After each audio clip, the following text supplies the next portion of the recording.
Well, the Gaza ceasefire is on. After more than 15 months of war, the hostages have been handed over to the Red Cross. The Red Cross has said that the 3 Israeli hostages were transferred to them and are on their way to be handed over to the IDF and ISA forces in the Gaza Strip. The Red Cross said that the 3 Israeli women hostages, 24-year-old Romy Gonen, 28-year-old Emily Damari, and 31-year-old Doron Steinbrecher, are all in good health.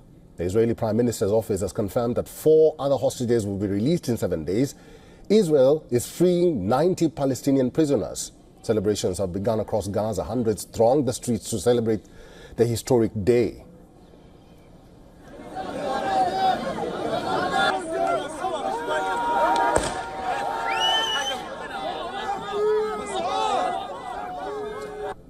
Armed Hamas operatives paraded through crowds of Palestinians in the streets of Gaza, chanting in celebration. Thousands of displaced Palestinians have started returning to whatever is left of their homes. Images show people checking the ruins of houses as they return to the devastated region.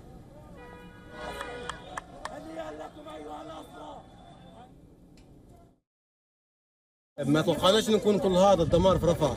قعدنا يمكن 20 سنة واحنا بنبني في بيتنا. في لحظة يروح هيك حرام. 197 trucks of aid and 5 of fuel have arrived in Gaza through the crossing of Kerem Shalom between Israel and Gaza. Egyptian Foreign Minister said 600 trucks a day would enter Gaza, including 50 carrying fuel. Israel's Defense Minister Israel Katz has said that Israel will not stop the war before everyone returns home. We will take care to maintain the buffer zones and respond forcefully to any violation and threat. Thanks to the heroism of IDF soldiers, today we will see the return of the hostages Romy Gonen, Emily Damari and Doron Steinbrecher, and later the return of all the hostages. We will not stop the war before everyone returns home. At the same time, in a huge setback for Netanyahu's cabinet, the Israeli far-right minister Ben-Gvir's party has quit the ruling coalition. The party of Israel's hardline national security minister says its cabinet ministers submitted their resignations from the government in opposition to the Gaza ceasefire deal. With the departure of the Jewish Power Party, Netanyahu's government now has 62 parliamentary seats in the 120-seat Knesset. While it does not affect the ceasefire, it does destabilize the coalition. Far-right Israeli Finance Minister Bezalel Smotrich has also threatened to quit the coalition government if Israel stops the war against Hamas. Smotrich heads the nationalist Religious Zionism Party that is part of Prime Minister Benjamin Netanyahu's government.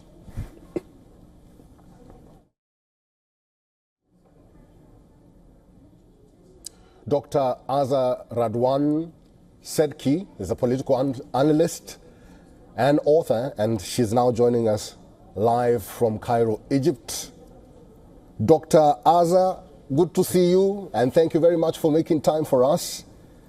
The ceasefire has begun in Gaza. There is a lot of celebrations from both sides. We're seeing celebrations in Gaza, and we are also seeing celebrations in Israel. The hostages will be released in a short while from now. I don't know if you've been able to gauge the behavior of both sides, that is Israel and Gaza, so far. Definitely the Palestinians are euphoric.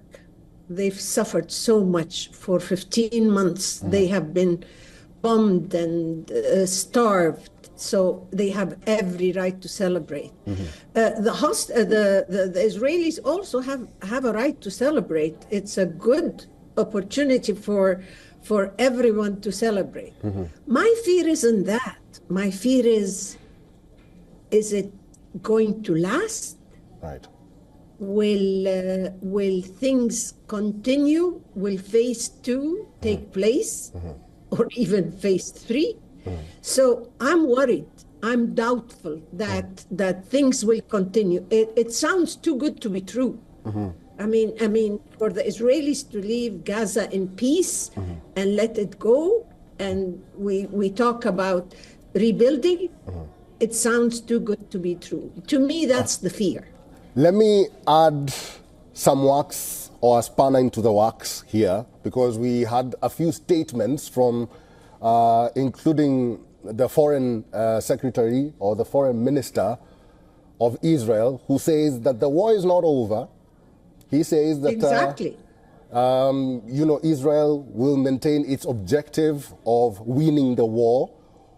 Why is Israel trying to sort of destabilize this truce deal? Do you see that?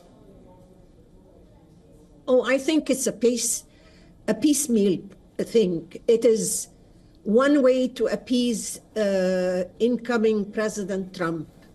It is one way to get some of their hostages back. But do they really want to end this war and move on with life and let the Palestinian live? No, I don't think so. It's the warning that President Trump had placed on Twitter, I believe, or on X, was that all hell will break out if the hostages are not returned. Right. Had he said all hell would break out if a ceasefire does not take place, I would have been more comfortable. But he said if the hostages don't come back.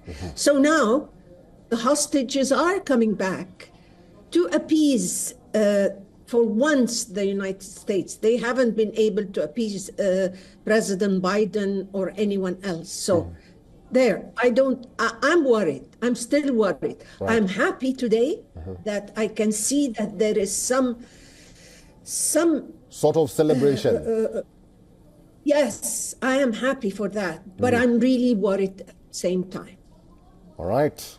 We'll have to leave it there. I've been talking to Dr. Aza Radwan Sedki, who's a political analyst and author. I hope your worry will not continue for long. Let's just hope for the best. I hope so too. Thank you for talking to us today. Bye-bye. For all the latest news, download the WION app and subscribe to our YouTube channel.